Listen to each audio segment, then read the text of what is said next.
Abreka siye boy. Eye Echo Band Ada Roma. And waso yasne ama yede bro.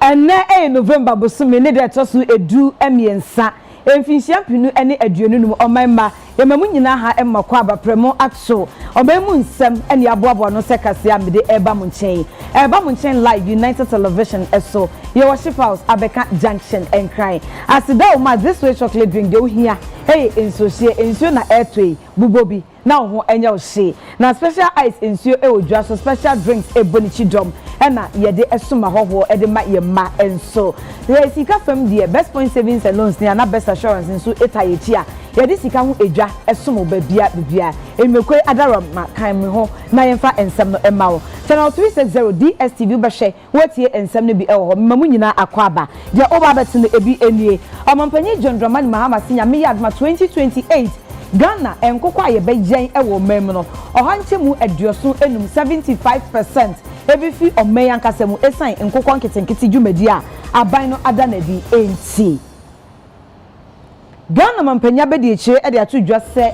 nanno enure yare hoseba esiye emma enipa ensia hwe wo mo enkwa mo kope Ghana Armed Forces mu akwenti no ode yako ene hyede nsem emma emusua wahwe wo mo mai enyina na arawusem kro ya homrahye bedefie kasa mafo nso akasa ato yako ene hyede nsem ama emusua wahwe wade hye ni enyina na wo huni se eyare hosema entwa yie na eni kwanse ebikra esi ewo memu ebio ensem no bebre eka we hu ye de be mamo e okase emo obahima efia kire me ena mesomo ensem ni chemu enie enro mampanyi John Dramani Mahama nkokon ketenkete dwumadie no wada na die ena wode etu dwase nyame ye Ghana duma afi 2028 nkokon nama ye beri ewo mem no emu ohanche mu aduoso enum 75% ebefi omai emo ene ohwe onkokwa ye ewo Ghana ha se ofa bibiti se oha 12% pe ena ye onkokwa yankasa ye ewo Ghana ne aka nyina efri abrochire nso ye pese by 2028 ebedru ho no sa 100% no na 75% of onkokwa no yankasa ne ya de wo ha. The government is fully committed to providing an enabling environment that ensures the success of this initiative. And so key measures to be implemented will include access to improved breeds and affordable feed formulation, establishment of 270 farmer service centers to deliver mechanization inputs and extension support, expansion of veterinary and animal health services to safeguard the national flock, operationalization of the innovative agri financing scheme to ensure affordable credit for poultry farmers, and stronger collaboration with district assemblies, private investors, and development partners to anchor the initiative in every community. And now we hosema esi ya Ghana mmebunu bese ensia a omu nyina ye emma wo mhwe omu kwan ya esan se omakopiem e Sports Stadium se Ghana Armed Forces zo obefa enipa dodo na enyuma enti wo kopri wo mu eti no aye arehosem ama Ghana mampanya bede echi Her Excellency Professor Nana Jane Opoku Agyemang edi hu yaw pa wo de yakọ ene hyede nsem ama emusuan a wahwe wo mu mai enyina o chiema o se wo de yakọ ne hyede nsem ma wo mu ma sinananom e wonse do ene wo musua no na wo mu so mu prepare ya wo mu je ayehwe e wo 37 aban ayaresabia so obonya mempa ese omo ho beto omo ntem na omatumi pie afi ayaresabia ho ni nyina emomampanya bedeche echese Ghana fo enya abotre esanse mpanyifo ani abra wo mu ye nhwehwemu de kodie potia enam so a ema arehosema etise esiye wei ayensem efi omampanya bedeche atenaye ama prat ye secretary ene kasamafo e wo mampanya bedeche na siye no ode ne nsa ahye asiye.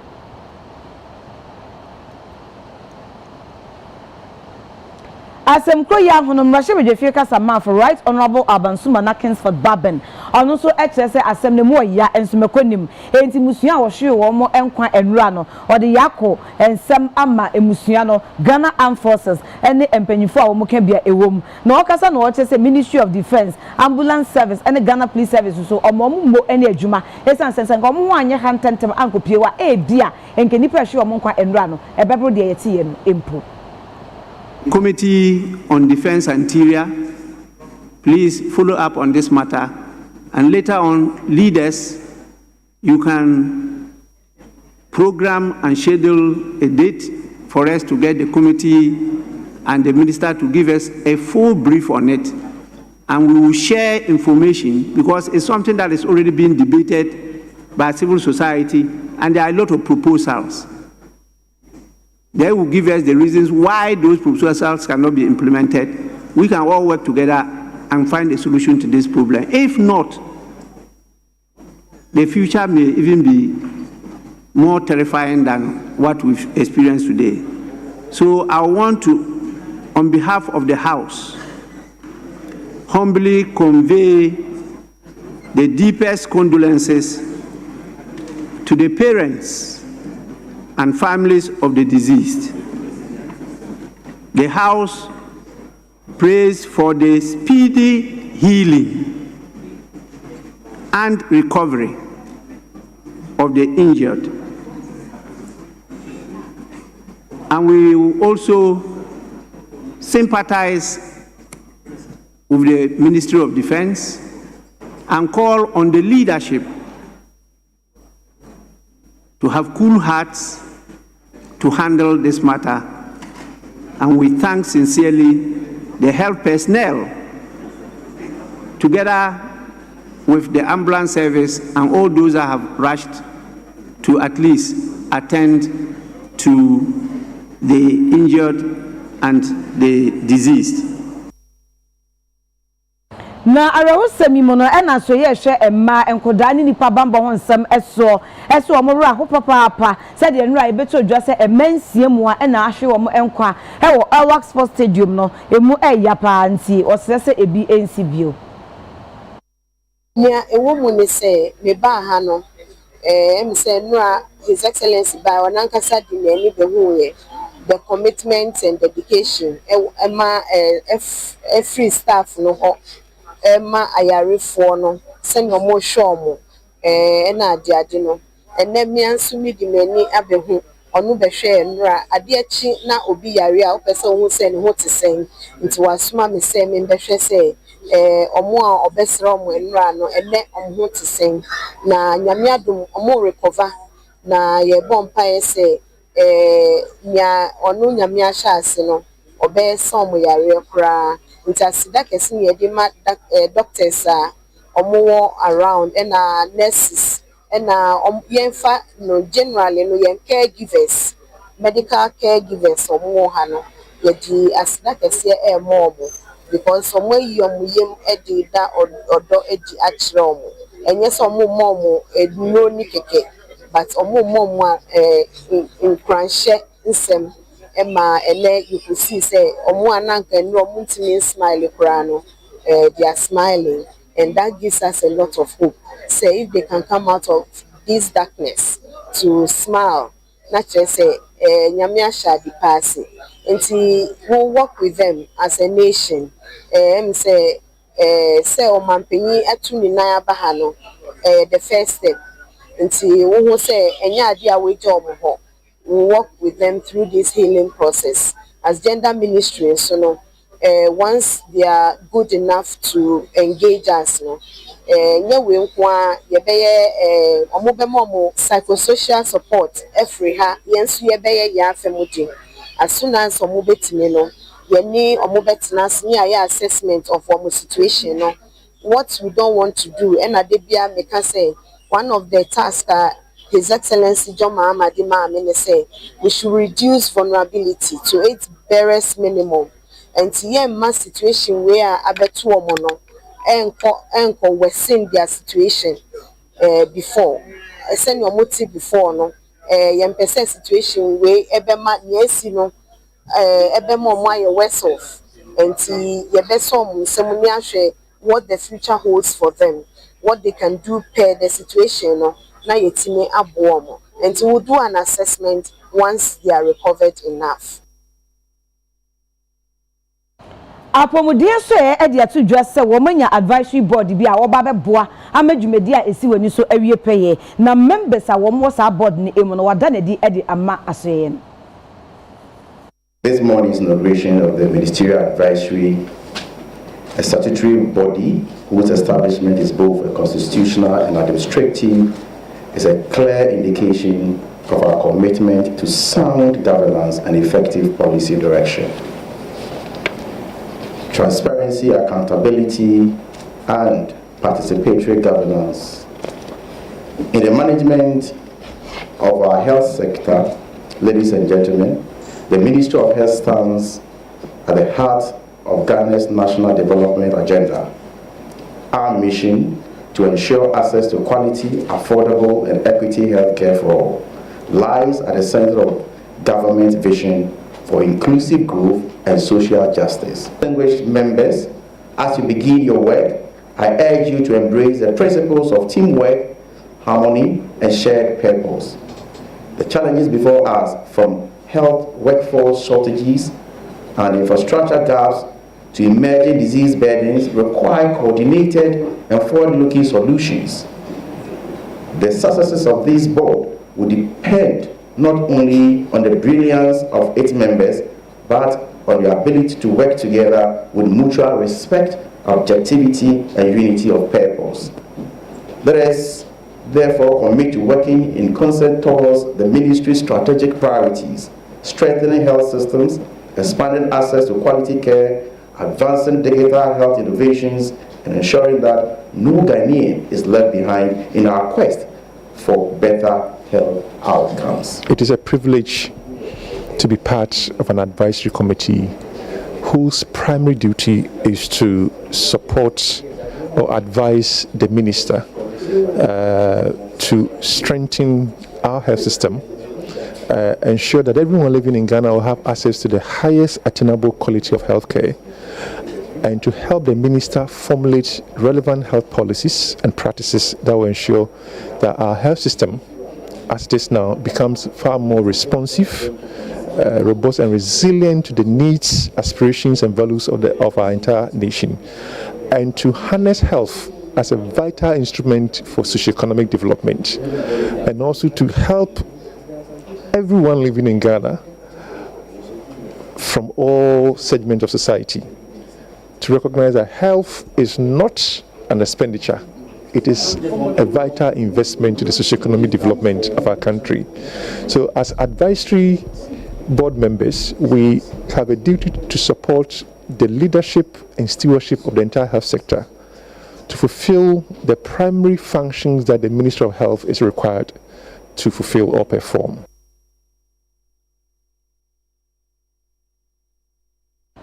Yako emrashebedwem na edom kuma wo mrashebedwem minority chief whip a ye mrashebedweni ewo ensawom adroji eyo honorable Frank Anodompre watu bi amane oswafo rega na sika 7 to 2 so controller and accountant general se womo adwuma womo ye no anya am na anye fe omo boapa amasika 11.3 million Ghana cedis and 3.2 million Ghana cedis anke wo se eda district assemblies common fund for to emono omo boapa adnam kwan a enye emra kwan so ayi sika ni nyina e de afi foto no emo. Between a month of February, March, and April, Omodi Omonsa efa kuntunase eko board this assembly common fund for musika. Ba ko de dikan 11.3 million Omodi Omonsa to so say there be musika no abandon sa to so yamam kwa mfa ne adwuma. De to so mienu 3.2 million Omonsa de Omonsa to so. Inti wo mu akomni nchiremu omone ka sam no ebobo hu ye complain am say okay ekura o maka me ye no mde 3.2 million in the buy. You see, I'm no say me what documents me won krata e wo ha e chese still 11.3 million no sa this assembly for omo account na wo Bank of Ghana no balance e wo ho na wo ha o true for some dance jimie wa bochi balance before enu nie and balance after the action 00 chese hwe almost sani na de call. Na amana nso hwa woni de dikan de toso mienu ye fie ha yi se de wa ha yi de bia Minister of Finance ba ba ye budget a ye hyiehia ebobo hu se de be ya enema ye nka mani nsie nyina ye be ka manasi enti woni betu amono mutuo ka kire se omotua third quarter ni nyina contractors ahodo these assemblies MPs common for mutua ni nyina enti ye de eja yes okay Yebeji omodi because nobody can catch say 80% of common fund the assembly. When na you say sa na de no na ye krokro de John. Omutu sika no 4th of November na mutu sika no. 11th na mu block account no. 12th na mu sweep sika ni nyina fi account mu. Me won krata wa ha. Me krata no do so pu say tie nie. Say Minister of Finance era to force any controller adwin sa sama me kobna no dom pre kan say nkontompo anase bosremu kana me kan omumbram be kan omumfa no kran bram betudwa na I challenge them say so mo ntimi amba be kan bibi papa bia na mo nya de ombetimi be kan bibi papa bia because sama me kan no kwatodo ensa dansa yem yes era John Dramani Mahama, His Excellency Ghana for bebunu bebre sika bebre no contractors for say to amuka assembly say releases come on no mudi ye adwuma MPs common fund say mudi ye adwuma na mudi sika yi to atoprea na kwan bi so no mu di atam because ye mamra no the constitution e can pe face and Supreme Court ruling in Kodo case no ka say constitutional funds no it will not take the directives of the Minister of Finance and as a controller, say bet almost said the first can ye. Say Parliament ye pass it common fund formula na. Obi need to be not even the president. Na we dey mumma winam no nyina mraka dompe ni so aka na mo sa akokwa dompe ni mo sa say wia dompe ni so aka ho. I hope say in some dey betudwe ye on beti na sopam. Na mo anka say I am manyosem na me ye. Ye ma mo kosi ebnada. Na kosi bnada no. 1.4 billion, they must return it. And at 3.11 million now must sweep your moko fire in the month of February. No, minim somebody call Tom Coco Kitchen Kitty. Said your mother yeah, you know, Omo Fasikano, Monambo, to no Fasikano. They should credit DACF account in our Bank of Ghana in Tempaso. So 1.4 billion and 11.3 million Ghana cedis. Yetwa ensem no eso United Nigeria Airlines yemhye adwumeko no omo de aircraft na yemhye fofo aba na sa omo yemhye fofo de aba omo de ahye Ghana yemam panyin dada wonya ne ba bi kro John Rollins and munyama ne din en wode atoso. The organization has come together to honor John Rollins. There's nothing wrong with it. He wanted people to live in his heart, him to live in their hearts, and that's the thing. But sometimes you need something solid for people to look at to say yes. The living legend, John Rollins. I think it's a great honor to the family and the people of Ghana. People are now realize, in hindsight, his magnificent contribution to the advancement of our nation and its people. All right, while he was alive, because it was the now factor, people just said things that they didn't really understand. The new service marks the beginning of a new era of convenience and efficiency for travelers, whether for business or for leisure, by offering more options and seamless connectivity between three of the region's most vibrant cities. I am informed that United Nigeria Airlines will operate daily flights between Abuja and Accra,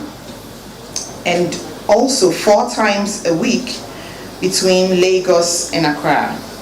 Competition breeds efficiency, and so we welcome this competition, and we promise to uphold and welcome all the other airlines that are in the pipeline to come to Accra. As the operators and managers of Ghana Airports Company Limited, we remain firmly committed to supporting all our partner airlines to ensure operational excellence. It is in line with our vision. While others connect, we United Nigeria will unite. It is our vision to unite all aspects of West Africa and beyond. That we will do by the special grace of God. So I thank the team that had made this possible here in Ghana. We have chosen Ghana and we are here to stay. And for Ghanaians, please make sure from today, before you want to book your flight to Lagos or Abuja, return, check if we still have space in United Nigeria. We will be glad if you make us a line of choice, and be rest assured that you will not have any reason to regret. United Nigeria Airline, flying to unite. We're trying to see how we can, move to see how we can unite, communities, unite people, unite places. And the late President, John Rawlings, is one person whose vision, whose memory, whose legacies inspires us the most. And there is no other person most suitable or most befitting to have named this aircraft after. We're trying to at least, immortalize those legacies he lived with. The union he has always built, the pushing for African to be one, trying to link West Africa and other African nations together. This has always been the vision, this has always been the dream. And it was, okay for us at this time to say, okay, we have to live with his legacy and not let it die. We felt we are Ghanaians already, in as much as Africans we are one. But coming into Ghana, the level of hospitality, the level of reception, has given us a whole lot of... When coming in here, we thought it was just for business, trying to unite people, unite goods and cargoes. But coming in here, we know we have a family here. And for us, it is no longer about business. It is now about that mission of uniting brothers, uniting tribes, cultures, and communities. National Chief Imam Sheikh Osman Nuhu Shaributu and the Director General of the National Patrol Department, Ghana Police Service and Commissioner Alhaji Muhammad Suraj. Oni eninti bebre and ya bo mabaso ashomen munyam ebra Zongo Heroes Awards ne fa etosumienu eko ewieye. When I was informed that I have been nominated to be given an award with my better half, Haja Zina, and I tried to find out why. And they said, okay, they were monitoring the charitable activities I've been doing, support in providing water to deprived communities, the orphanage, a lot of things that in the Islamic way we say sadaqat jariyah. Actually, it is something that we do for blessings from God, but they've been monitoring and they catalog a lot of them since we started 2021. And they felt that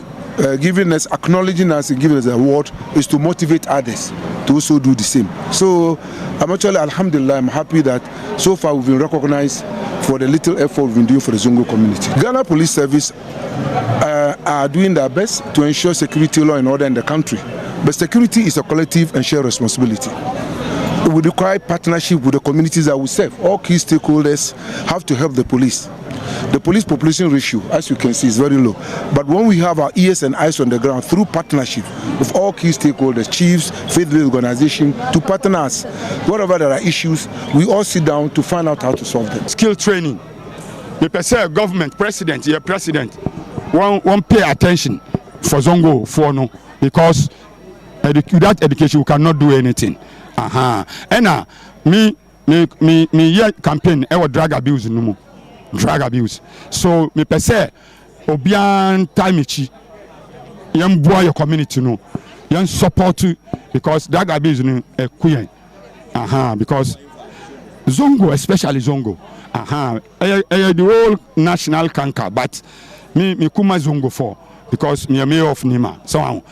So you sorry na yam boy na yan send message you know.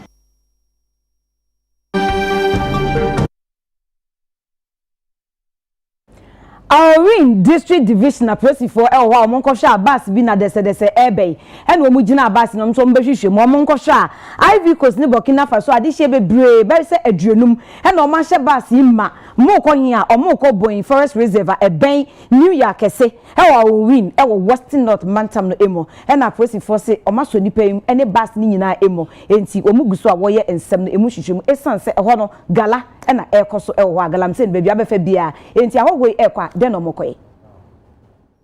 Apuja forest no so no immigration for no so mugu border ne so omo wo balia ya tum wo hono se sia me ne wo ka sei omuduro no na omo bie balia no na omo de scabators ne amanfo ne abubu ya ekọ enne kura me ne ka sei anyimre boss ne beko nso ya ye bia enkosi hwe enti aban ne yesre no ukọ ni ya kese ya na ukọ Apuja forest ni ma immigration wo kwan so custom wo kwan so asudu ha immigration ji 200 cedi pe abobo ya na ode ekọ no 2 million no mo bie gate ne wa uram ukodu customer na customer so adi ni 200 nje abobo ya ba ko na fa akwan so na okọ no ya ade 400 cedi eti ukruma no ukoda se ukosizi a enye yi forest for sa forest nkola nketenkete na bandi o ma ba sisi no omo no each board bi omo kwa mudi 2000 Ghana cedis omo ya we se galamsey omo na ya we e ho for akufa do penso na bedu na enu titi 20 kroma ye tu abani wie NDC youth organizers na omo ibu a youth no aduma na wasa abani bi omuro no bi aso forest because of say Upper Forest word you Upper Forest say that because say ukokwe ma forest nkola no omokwa no mu sika omo no mu sisi edan akese wa bla manager mpo bi meka no oni prot it is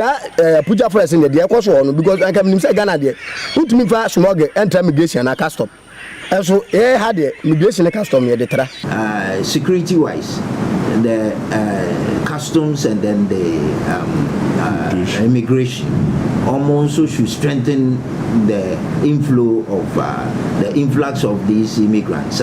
omode ebetwem Cote d'Ivoire because targeting forest because that portion they don't have any factory, they don't have any work doing over there apart from coming into the forest to come and do their illegalities. And at one time around last 3 weeks within the month around 19th 20th, my boys were even on patrols and Omokoshia bus. I do over 50 young energetic men transport to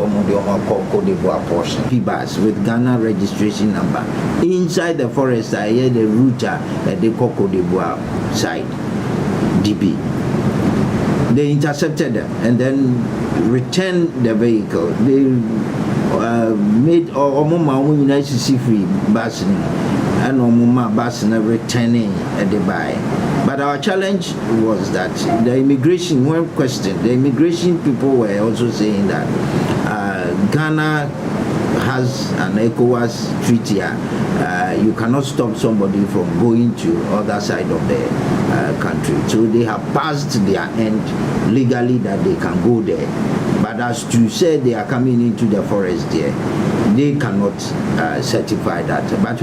our concern is that when you allow these people to pass through that place, then their target is the forest reserve, which we find it very difficult handling these issues. So security-wise, we've also reported to the MCA, and the MCA, they are all aware.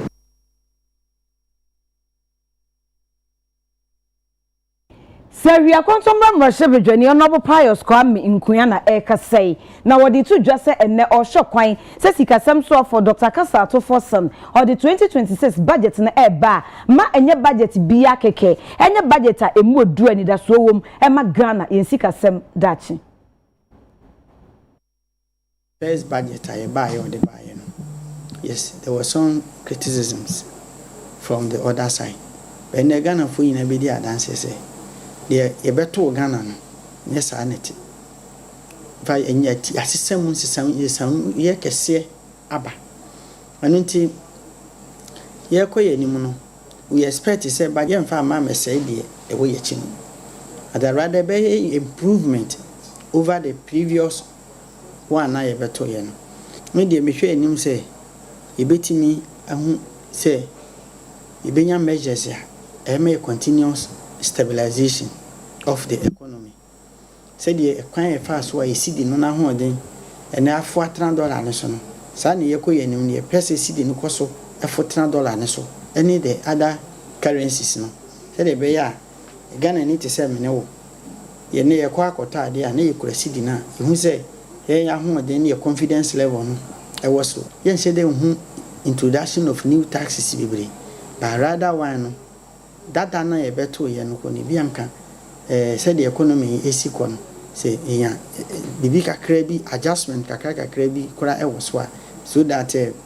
be boost investor confidence any in the industries atwa ye ho ahia no e ma motimi the private sector no atimi absorb more youth mama nyadwuma e kakra so ayede eno so aye ono ankasa ato forcing doctor call market who say the market women so as a result of the drop of prices and goods and services. I can say inflation, you know, as from the constituency baabi adwuma yɛyɛ paa ɛyɛ koko the predominantly no we say me hu transformation a yɛde be wura the agric sector ɔna ɛdɔm wɔna ɛdɔ eburo wɔna vegetables ɛne koko especially we say me confidence say budget no ebe pointed to certain thematic nneɛma bi a ebe boama yɛhu say even our inputs insecticides, pesticides, na se for yɛde bɛ check sa ɛbɛyɛ agric adwuma no and also I want to see some improvement in that sector. Already no Ghana Cocoa Board amayate as I say the introduction of free fertilizer is in the pipeline.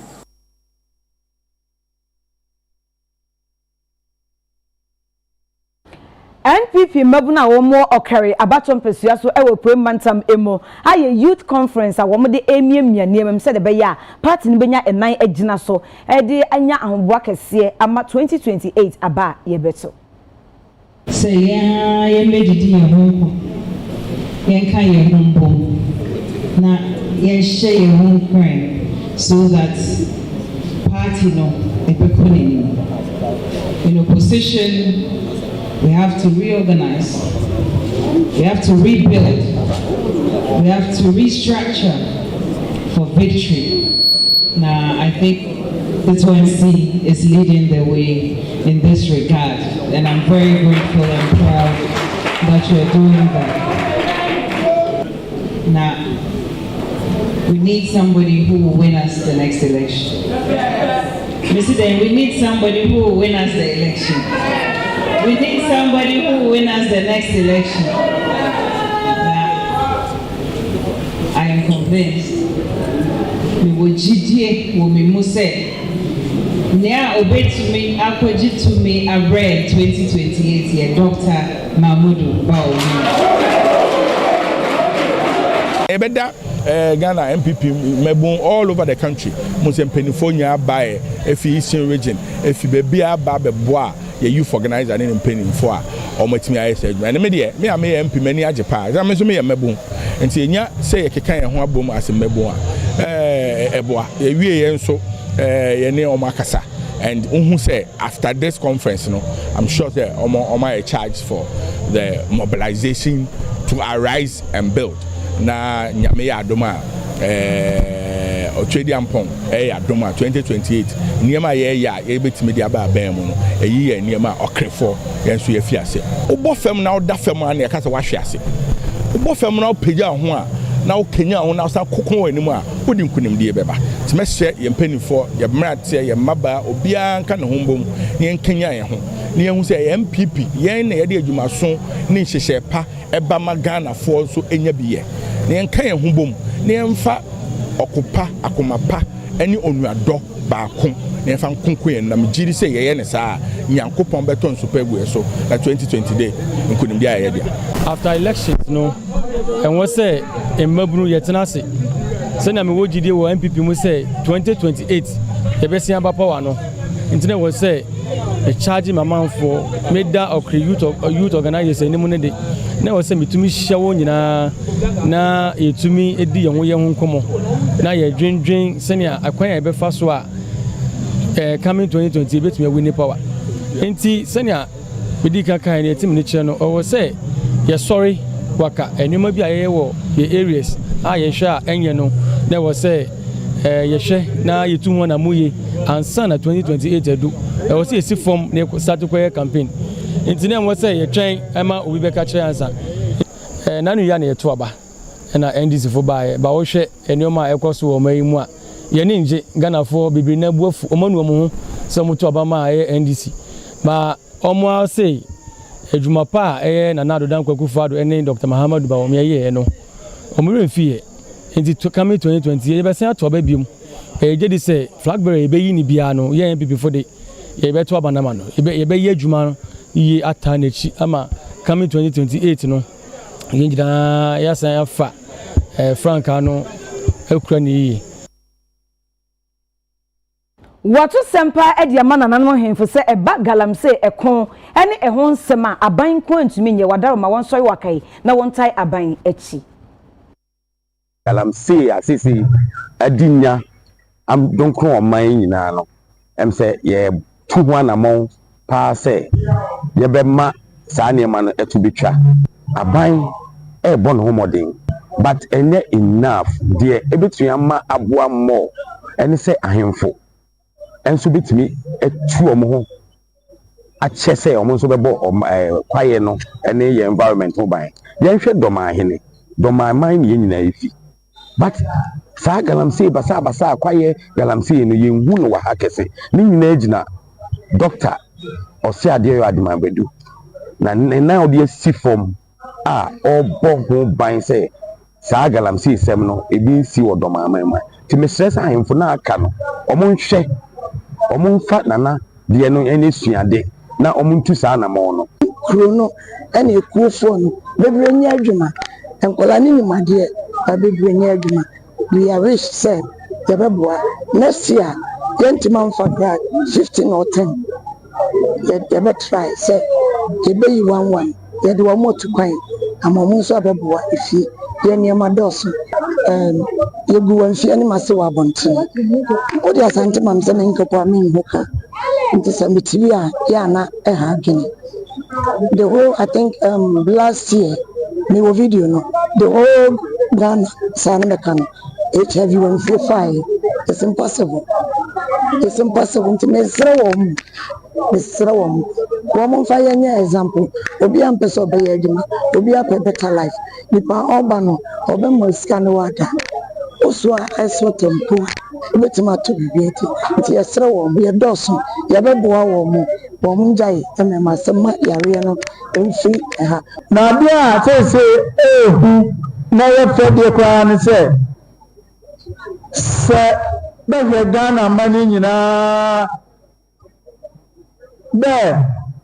wanfie ne ye defense efa 8 so okuni po enti royals mesremo mumma sasemi kwani bia mo faso a mo be boa mansemai na yetima bresa adiwe yame no mo re faso. National Health Insurance Authority omani abre e wo mo da ubo ene enhyeche emo na dwumadie do makopie edwa ene monten wo agona so eduro wo bodero se emadodo na adwadifo no emfa wo mo nyi scheme no emo e na wo mo so mo card ewo no wo hwe no renew e de ama wo mo nyina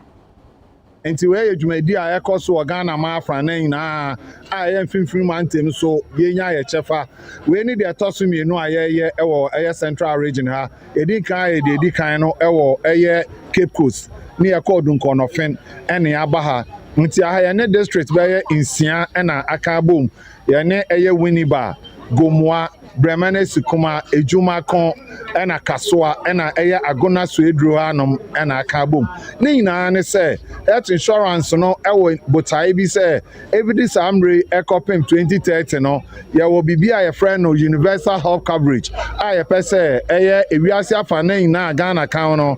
nipa a ewo man no mu ohamu nchiche edi owotu 80% se omutomeko ayaresa bia siketua bia enim ewo bebia abribia ya nantipa ya nipa enye kra nipa be 300,000 ewo eye aguna suedro ha ene ne nkwa so na akasa we be bo ma se obi ayare a o trefi ana so onko draft obe ko hospital na ya hwe no se de be ya no ho beto no ise wewu to atwa owo mabiem Ghana ni bi ewu biem because ade we dey simple kra to bi anfa no ho ship no obi anye bi se de be ya o manye bedo so person so bi opedo renew the health insurance I just office I just announce office na aye ne dadwen obi wo ye nkrasi bi ontume M4 kalema ntima sisi amode abrahede mo aboa yen papa nyame nsra mo pa mo edwuma so asoni udu hom pa sema obi say health insurance wen our health insurance me provide the health insurance no me dey amamo me provide the health insurance ni wie ya mo wie ya abofra keto over 4 years no na ho ya show keka no me wie me phone me 5 million nti me pese mo kire me mu health insurance no ya report ya health insurance no ese wo o my Ghana what the hospital will be so we health insurance way. Some hospital. Also do we encoba we encoba no watch no watch no pharmacy pɔte a wokɔ abɛɛ dɛ wobɛnya dɛm aduru no bi sɛ yɛkɔ na yɛhyia challenge bi saa na yɛfrɛ te sɛ na wɔaka kyɛn yɛnyɛ ɔmo nɔma no yɛfrɛ ɔmo yɛbɛsrɛ sɛ wɔmbɛtu ho anamɔ ntɛm because the way I work and health insurance as if self hospital as ɛnyɛ adwuma but most department and as a ministry nso kyerɛ sɛ ade na ɛdɛn ɛyɛ adwuma nti yɛfrɛ mo a mongye so na ama nurses ne doctors wɔhu sɛ most mo ayɛ krado sɛ mo ani ɛdɛn ɛdi na wɔyɛ akyi.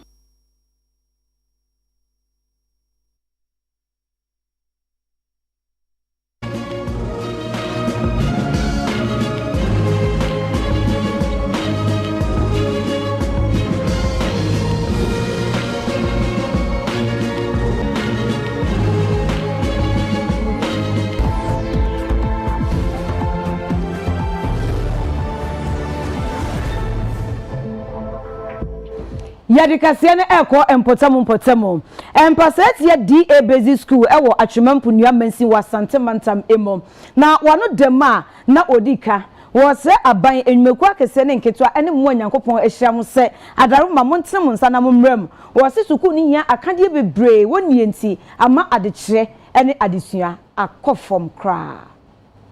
Empasetia eye krobako a ewo atwemamponua mansini mu Asante Mantam akopie mu ewo honom a school bia efre no eye Empasetia DA Basic School yi ba ya che ye pa enso akande enema betimi aboa ama school netime gina ne na so no akwakwa ebo achibidi enam so ama school fo no panyimfo abodwa wo mo ede keka wo mo nsa sesere be ya school no wo mo ebetimi aboa panyimfo no kirema aban eye ne obeye enso so no aban kwa nhyehyeye no entimi emmo ama school no enwie peye eno enti ena headmistress our that school ya no eye Madam Evelyn Bridget Prempe echirema a ohwe eye JSS block no dia enso ani kra enam so ama wasre empanyimfo ankrankra adwumayefo ene wo mo metimi aboa sere be ya school no wo mo ebetimi age asiwo na adesua ebetimi akoso akyerɛkyerɛfo ho beto mo adesuafo no so betimi ato mo okyerɛkyerɛ nsɛm num sei Pasetia DA Basic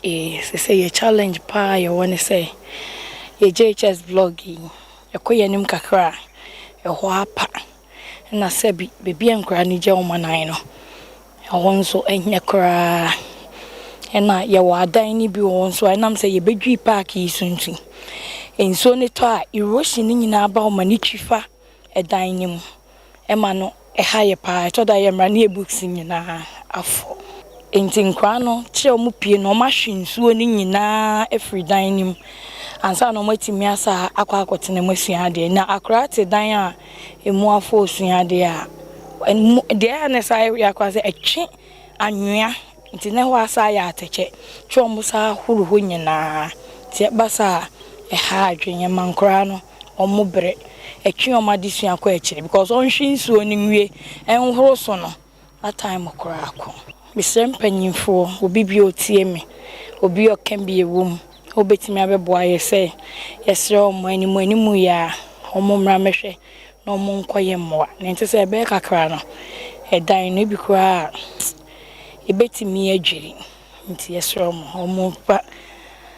omo ni tunyame anim omo hue mobo mmede ya doye Twansi hima nana amonu jemfu ase wabonsu ono so di nanim onyam ebeta adwumadi ase a ono so ekasa ya wo kire mu sei. Today, as we gather to raise funds in aid of renovating this school,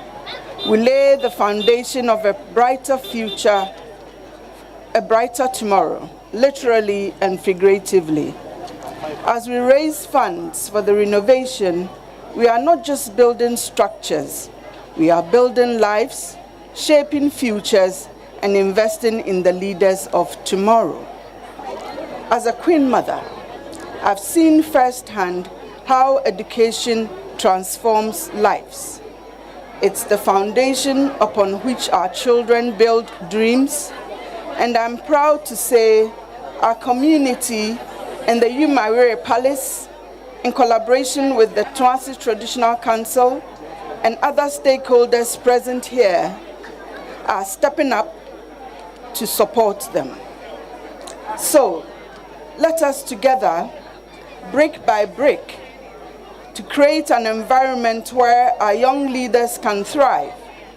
Let us empower and equip our future leaders with knowledge, wisdom, critical thinking and problem-solving skills, and the values that make us proud.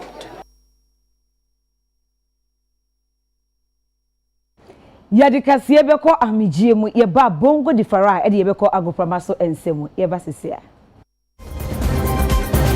Prem to break us ye boy. Eye Eco Bank Adaroma and waso yasne ama ye de bro.